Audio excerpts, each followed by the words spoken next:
ஷாலினி, சொல்லுங்க பிரசாத். என்ன கடுமையான யோசனை? நம்ம ஜனனி மாதிரி நீங்களும் லியோ படத்துல இன்னொரு விஜய் படத்துல நடிக்கணும்னு ஆசைப்பட்டிருக்கீங்களா? என்ன யோசனை? ஒன்றும் புரியல. ஆகப்பட்ட ஆசையெல்லாம் கூடாது பிரசன்னா. படத்தை பார்க்கணும். படத்துக்கு டிக்கெட் இல்லாம யோசிச்சுட்டு இருக்கேன். ஒரு டிக்கெட் 5000 6000 சொல்றாங்க. என்ன பண்றது? சரி, இப்போ நீங்க 1000 கோடின்னு சொன்னீங்களே, பிடிச்சாச்சு 1000 கோடியே?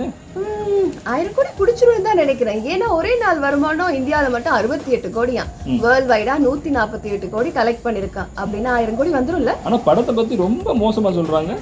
மோசமா சொன்னதெல்லாம் எனக்கு தெரிஞ்சு படம் பார்க்காதவங்களா தான் இருக்காங்க. படம் பார்த்த 90% வந்து சூப்பரா இருக்கு, நல்ல தியேட்டர் எக்ஸ்பீரியன்ஸ் அப்படின்னு சொல்லிட்டு இருக்காங்க. லோகேஷ் கனகராஜ் ஒரு விஷயம் சொன்னாரு, இதை வந்து நம்ம நோட் பண்ண வேண்டியதா இருக்கு.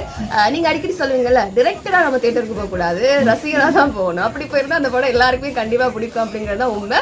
அதே மாதிரி இது பக்கா என்டர்டைன்மெண்டான ஒரு மூவியா இருக்கு. லோகேஷோட மூவிலேயே கொஞ்சம் டிஃப்ரெண்டான ஒரு மூவியா இருக்கு.